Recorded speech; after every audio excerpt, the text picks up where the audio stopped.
Hello everyone, this is Sudheer Menon, corporate agent. വീണ്ടും പുതിയൊരു വീഡിയോയിലേക്ക് നിങ്ങൾക്ക് ഏവർക്കും ഹൃദയം നിറഞ്ഞ സ്വാഗതം.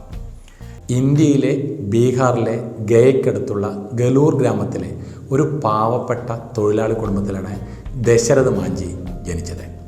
1959 അദ്ദേഹത്തിൻ്റെ സ്നേഹനിധിയായ ഭാര്യ ഫൽഗുനി ദേവിക്ക് അസുഖം ബാധിക്കുകയും ഏറ്റവും അടുത്തുള്ള ആശുപത്രിയിൽ എത്തിക്കാൻ 75 കിലോമീറ്റർ ഗേലൂർ എന്ന മലയെ ചുറ്റി സഞ്ചരിക്കേണ്ടി വരികയും ഹോസ്പിറ്റലിൽ എത്തുന്നതിന് മുമ്പേ ഭാര്യ മരണപ്പെടുകയും ചെയ്തു.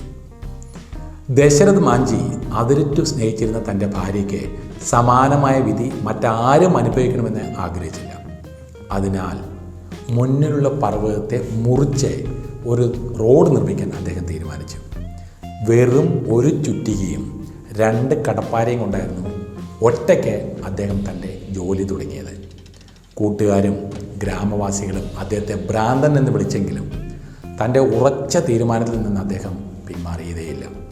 അങ്ങനെ 1960 മുതൽ 1982 വരെ നീണ്ട 22 വർഷം രാവും പകലും നീണ്ടു നിന്ന ജോലി അദ്ദേഹം പൂർത്തിയാക്കി. മുംതാസിന് വേണ്ടി ഷാജഹാൻ ചക്രവർത്തി താജ്മഹൽ പണി കഴിപ്പിച്ചെങ്കിൽ ലോകത്തിൽ ഇന്നേ വരെ ഭർത്താവ് തന്നെ തൻ്റെ ഭാര്യയ്ക്കായി പണിതെടുത്ത ഏറ്റവും വലിയ സ്മാരകം ഒരു പക്ഷേ ഇതായിരിക്കും. 360 അടി നീളമുള്ള ഇടനാഴി, 25 അടി താഴ്ചയിലും 30 അടി വീതിയിലും ഉള്ള മല തുറന്നുണ്ടാക്കിയ പാത. ഗേലൂർ കുന്നുകളിലെ ഒരു പർവ്വതത്തിലൂടെ റോഡ് നിർമ്മിക്കാൻ ദശരഥ് മാഞ്ചി എടുത്ത പ്രയത്നം ഒന്ന് വേറെ തന്നെയാണ്. ഈ ഒരു ഇടനാഴി മൂലം ഗയ ജില്ലയിലെ 2 ബ്ലോക്കുകൾ തമ്മിലുള്ള ദൂരം 75 കിലോമീറ്ററിൽ നിന്ന് 1 കിലോമീറ്ററെ കുറഞ്ഞു. മൗണ്ടൻ മാൻ എന്നറിയപ്പെടുന്ന ദശരഥ് മാഞ്ചി 2007 ഓഗസ്റ്റ് 17 അന്തരിച്ചു. ബീഹാർ സർക്കാർ അദ്ദേഹത്തിന് സംസ്ഥാന ബഹുമതികളോടെ ശവസംസ്കാരം നടത്തി. അദ്ദേഹത്തിൻ്റെ പ്രവർത്തനം അംഗീകരിക്കപ്പെടുകയോ അവാർഡ് ലഭിക്കുകയോ ചെയ്തില്ല. പക്ഷേ ആളുകൾ അദ്ദേഹത്തെ ഓർക്കും. അദ്ദേഹത്തിൻ്റെ കഥ പലർക്കും പ്രചോദനമാകും. സാമൂഹ്യ സേവന മേഖലയിലെ പത്മശ്രീ അവാർഡിനായി ബീഹാർ സർക്കാർ 3-4 വർഷം മുമ്പേ മാഞ്ചിയുടെ പേര് നിർദ്ദേശിച്ചിരുന്നു. ഇന്ത്യൻ പോസ്റ്റൽ സർവീസ് അദ്ദേഹത്തിനോടുള്ള ബഹുമാനാർത്ഥം പോസ്റ്റൽ സ്റ്റാമ്പ് ഇറക്കിയിട്ടുണ്ട്. ബോളിവുഡ് സംവിധായകൻ മനീഷ് അദ്ദേഹത്തിൻ്റെ ജീവിതത്തെ ആസ്പദമാക്കി മാഞ്ചി എന്നൊരു ചിത്രം പോലും പ്രഖ്യാപിച്ചു. നമ്മൾ ഓരോരുത്തരും വിജയികളായി വളരുന്നു. അങ്ങനെ ചെയ്യുമ്പോൾ പലപ്പോഴും വിജയത്തിലേക്കുള്ള പാതകൾ, ബുദ്ധിമുട്ടുകൾ നമ്മൾ മറക്കുന്നു.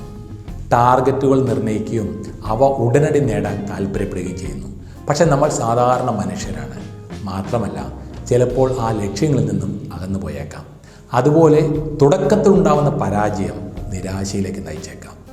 ഇത് ആദ്യം നിങ്ങൾക്കുണ്ടായിരുന്ന ആത്മവിശ്വാസത്തെ തകർക്കുകയും ചെയ്യും. ജീവിതത്തിൽ എപ്പോഴെങ്കിലും വിജയിക്കുമെന്ന് നിങ്ങൾക്ക് തോന്നാത്തതിനാൽ നിങ്ങളുടെ സ്വപ്നങ്ങൾ ഉപേക്ഷിക്കാൻ ചിലപ്പോൾ തോന്നിയേക്കാം. സ്വയം ഒരു വിശ്വാസം ഉണ്ടായിരുന്നിട്ടും വിജയം ഒരു വൺ വേ പാതയോ നേർരേഖയോ അല്ല. വിവിധ ഉയർച്ച താഴ്ചകളുള്ള ഒരു കലങ്ങിയ റോഡാണിത്. നിങ്ങൾ അത് അതീവ ശ്രദ്ധയോടെ നാവിഗേറ്റ് ചെയ്യണം. നിങ്ങളുടെ വഴിയിൽ വീഴുകയോ നഷ്ടപ്പെടുകയോ ചെയ്യാം. എന്നിരുന്നാലും നിങ്ങൾ നിർത്താതെ തുടരുകയാണെങ്കിൽ നിങ്ങൾ ഒടുവിൽ നിങ്ങളുടെ ലക്ഷ്യസ്ഥാനത്തെത്തും. വിജയകരമായ ആളുകളുടെ ഗുണസവിശേഷതകളെക്കുറിച്ച് ഏത് ചർച്ചയിലും പരാമർശിക്കുന്ന ഒരു കാര്യമാണ് സ്ഥിരത. മിക്കപ്പോഴും വിജയിക്കുന്നവരും അല്ലാത്തവരും തമ്മിലുള്ള ഒരേ ഒരു വ്യത്യാസം ഈ സ്ഥിരതയാണ്.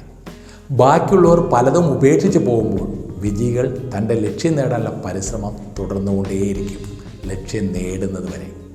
വളരെ സ്ഥിരതയുള്ള ആളുകൾ വലിയ തിരിച്ചടികളും മറ്റും ഉണ്ടായാലും അവരുടെ ലക്ഷ്യങ്ങളിലേക്ക് തുടരാനുള്ള വഴികൾ കണ്ടെത്തിക്കൊണ്ടേയിരിക്കും. സ്ഥിരതയുള്ള ആളുകൾക്ക് പൊതുവായ ചില കാര്യങ്ങൾ ഇവിടെയുണ്ട്. അത് മിക്കവാറും ആളുകൾ ഉപേക്ഷിച്ചതിന് ശേഷം വളരെ കാലം തുടരുക എന്ന ഒരൊറ്റ പ്രവൃത്തി മാത്രമാണെന്ന് നിങ്ങളെ ഓർപ്പിക്കുന്നു. ഈ വീഡിയോ നിങ്ങൾക്ക് ഇഷ്ടപ്പെട്ടെങ്കിൽ ലൈക്ക് ചെയ്യാനും ഇതുവരെ സബ്സ്ക്രൈബ് ചെയ്തിട്ടില്ലെങ്കിൽ സബ്സ്ക്രൈബ് ചെയ്യാനും മറക്കരുത്. വീണ്ടും അടുത്തൊരു വീഡിയോയുമായി വരുന്നവരെ this is Sudheer Menon, signing off.